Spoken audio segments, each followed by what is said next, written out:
അതെ. നമ്മുടെ പലപ്പോഴും ഉണ്ടല്ലോ, എഴുതി കുറേ കാര്യങ്ങൾ വെച്ചിട്ട് അതിനെ ഡ്രാഫ്റ്റ് ചെയ്യുന്നതിന് അല്ലെങ്കിൽ സേവ് ചെയ്യുന്നതിന് മുമ്പ് അതെല്ലാം അങ്ങോട്ട് ഡിലീറ്റ് ആയി പോയെന്ന് വിചാരിക്കുക. അയ്യോ! എന്തൊരവസ്ഥയാണല്ലേ. അതൊരു എന്താ പറയുക, ഒരു ഒരു ഭയങ്കര വിഷമമല്ലേ നമുക്ക് തോന്നുക. എഴുതി വെച്ചത് മുഴുവൻ നഷ്ടമാവണത്. ഇപ്പം നമ്മളിപ്പോൾ ഒരു പ്രൊജക്റ്റ് കൊടുക്കാൻ വേണ്ടിയിട്ട് കുറേ കാര്യങ്ങൾ നമ്മൾ എഴുതി വെച്ച് എല്ലാ കാര്യങ്ങളും വന്നു. നമ്മൾ സേവ് അമർത്തുന്നതിന് മുമ്പ് അങ്ങനെ അങ്ങോട്ട് അതെല്ലാം പോയി. എങ്ങനെ കൺമുമ്പിൽ അങ്ങനെ പോകുന്നതാണ്. കൺമുമ്പിൽ അന്ന് കടൽ വന്ന് കുറേ പേര് എടുത്തുകൊണ്ട് പോയില്ലേ, നമ്മുടെ കൺമുമ്പിൽ നിന്ന് ചില ജീവനുകൾ നഷ്ടപ്പെടുന്നില്ലേ. അതേമാതിരി തന്നെയാണ് നമ്മുടെ കൺമുമ്പിൽ നമുക്കൊപ്പം ഉണ്ടായിരുന്നൊരു വ്യക്തി നാളെ മുതൽക്ക് നിൻ്റെ കൂടെ നിൽക്കാൻ ചേർക്കാൻ, അല്ലെങ്കിൽ ഒപ്പമില്ല, നിന്നെ ഇഷ്ടമല്ല, അല്ലെങ്കിൽ എനിക്ക് നിന്നോട് എന്തോ ഇൻട്രസ്റ്റ് ഇല്ല എന്നൊക്കെ പറഞ്ഞ് ഇറങ്ങി പോകുമ്പോഴും ഉണ്ടാവുന്ന വേദനകൾ, അതിനെ ഒരാളുടെ വേദന മറ്റൊരാളുടെ വേദന എന്ന് പറഞ്ഞ് നമുക്കതിനെ കൂട്ടിയും കുറച്ചൊന്നും കാണാൻ പറ്റില്ല. ഇന്നാളിപ്പോൾ ഒരു ഡോക്ടർ കൊച്ചിൻ്റെ വർത്തമാനം കണ്ടില്ലേ. ഡോക്ടറാണത്രേ, ചിന്തിക്കേണ്ടത് ബ്രെയിൻ കൊണ്ടാന്ന് എല്ലാവരും പറഞ്ഞു. ആണപ്പാ, പ്രൊഫഷണൽ അയാൾ ബ്രെയിൻ കൊണ്ടായിരിക്കും ചിന്തിക്കുന്നുണ്ടാവുക. പക്ഷേ ബന്ധങ്ങളിൽ അയാൾ ബ്രെയിൻ ആയില്ല ഉപയോഗിച്ചത്. അതുകൊണ്ടാണല്ലോ ഒരു റോങ് സെലക്ഷൻ അവിടെ നടന്നത്. അങ്ങനെ ബന്ധങ്ങളിലേക്ക് ആൾ ഇമോഷണലി ആയിരിക്കും തിരഞ്ഞെടുത്തിട്ടുണ്ടാവുക. ഒരുപാട് അങ്ങോട്ട് ഇഷ്ടപ്പെട്ടിട്ട് പെട്ടെന്ന് അങ്ങോട്ട് നോക്കുമ്പോൾ ആ വ്യക്തിയല്ല വേറെയാണ് എന്നൊരു രീതിയിലേക്ക് എത്തുമ്പോൾ അത് ഉൾക്കൊള്ളാൻ പറ്റണമെന്നില്ല. കാരണം അവരുടെ ഇമോഷണൽ ലെവൽ വളരെ കുറവായിരിക്കും. ഇമോഷണലി പ്രൊഫഷണൽ ഉണ്ടാവാൻ പാടില്ല എന്ന് പറയണ മാതിരി അത് പേഴ്സണൽ ലൈഫിൽ ഇമോഷണലായിട്ടും വേണം, ഈ പറഞ്ഞ മാതിരി സ്ട്രോങ് ആയിട്ടുള്ളതും വേണം ഒക്കെ പറയാം. നമുക്ക് ബ്രെയിനിൽ ചിന്തിച്ചിട്ട് ഒരു പ്രണയത്തിനെ കണ്ടെടുക്കാൻ പറ്റുമെന്ന് പറഞ്ഞാൽ ഭൂരിഭാഗം ആൾക്കാരും ബ്രെയിനിലൊന്നല്ല പ്രണയത്തിനെ തേടി നടക്കുന്നത്. ഇമോഷണൽ ലെവൽ തന്നെയാണ് അവിടെ ഏറ്റവും കൂടുതൽ വർക്ക് ചെയ്യണത്. അതുകൊണ്ടല്ലേ അത്ര കുത്തി വേദനിപ്പിച്ചിട്ടും യാതൊരു വക വിവരമില്ലാണ്ട് പ്ലീസ് പ്ലീസ് പ്ലീസ് എന്ന് പറഞ്ഞ മനുഷ്യരിങ്ങനെ പിന്നാലെ നടന്നുകൊണ്ടിരിക്കണം. അതങ്ങനെയാണ്. ബ്രെയിൻ അവിടെ ഇരുന്ന് പറയും, എന്തോന്ന് ഇത് കാണിക്കണത്, ഒതുങ്ങിയിരിക്കുക, ഇങ്ങനെ പിന്നാലെ പോകണോ എന്ന് പറയും.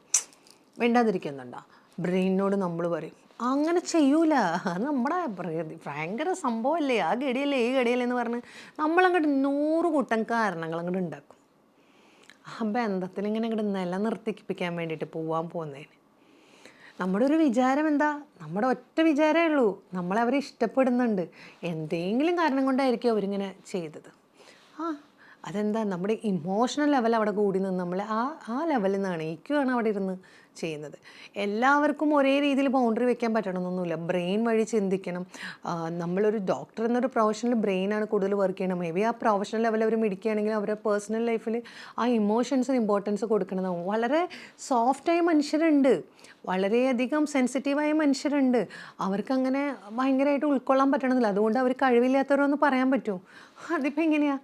അത്രമാത്രം ഇഷ്ടപ്പെട്ട ഒരാൾ ഇങ്ങനെയാണെന്ന് തിരിച്ചറിഞ്ഞിട്ട് അതിനനുസരിച്ച് പ്രവർത്തിക്കാൻ പറ്റാത്തൊരവസ്ഥയിലുണ്ടാവും. അതിങ്ങനെ ചുറ്റും ഉണ്ടാകുന്ന ആൾക്കാരെ നമ്മുടെയൊക്കെ സ്വഭാവം ഇങ്ങനെ, ഓഹോ നിൻ്റെ സെലക്ഷൻ ഇങ്ങനെയല്ലേ, നീ കണ്ടുപിടിച്ച ആളല്ലേ, അങ്ങനെ ആയിക്കോട്ടെ, അതിനെങ്ങനെയാണ് ഭയങ്കരമായിരുന്നല്ലോ പറച്ചിൽ, ഇപ്പം എന്തായി, അങ്ങനെ നമ്മളിങ്ങനെ 4 പേർ കുറ്റപ്പെടുത്തുമോ എന്നുള്ളൊരു ഭയം വരും നമുക്ക് പറയാൻ.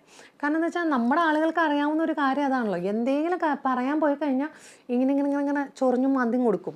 അതങ്ങനെ ചെയ്തില്ലേ, ഇതിങ്ങനെ ചെയ്തില്ലേ പറഞ്ഞ് ഇങ്ങനെ കുറ്റപ്പെടുത്തിക്കൊണ്ടിരിക്കും. ഇതൊക്കെ കേട്ട് കഴിഞ്ഞാൽ പിന്നെ ആർക്കെങ്കിലും എന്തെങ്കിലും പറയാൻ പറ്റും? പറയാൻ വന്നവരും കൂടി ജീവനും കൊണ്ട് ഓടണ അവസ്ഥയാണ്. ഒന്ന് കേട്ടിരിക്കുന്നേ, ഒരു വിഷമം പറയണ സമയത്ത് അതിനെ കേട്ടിരിക്കുക എന്നുള്ളതാണ് ഏറ്റവും പ്രധാനം.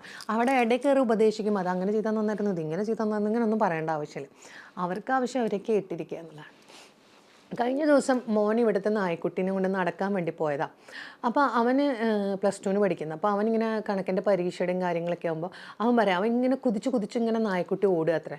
അപ്പോൾ അവൻ എന്ത് ചെയ്തു, അവൻ്റെ അടുത്ത് ഇങ്ങനെ എടാ പരീക്ഷയാണ്, അതാണ് ഇതാണ് കുറേ ടെൻഷൻസ് അവൻ ഇങ്ങനെ ഇരുന്ന് പറയാം. അപ്പം നായ്ക്കുട്ടി അതിങ്ങനെ കേട്ടുകൊണ്ട് നടക്കണം മാതിരി അവന് തോന്നി, അവനെ ജഡ്ജ് ചെയ്യാതെ കേൾക്കുകയാണ് നായ്ക്കുട്ടി ആ പറയുന്നത് മുഴുവൻ കേട്ടുകൊണ്ട് ചാടാതെ വളരെ കൂളായിട്ട് അവനോട് സംസാരിക്കുകയാണെന്ന് വിചാരിച്ച് അതിങ്ങനെ നടന്നുകൊണ്ട് പോയി.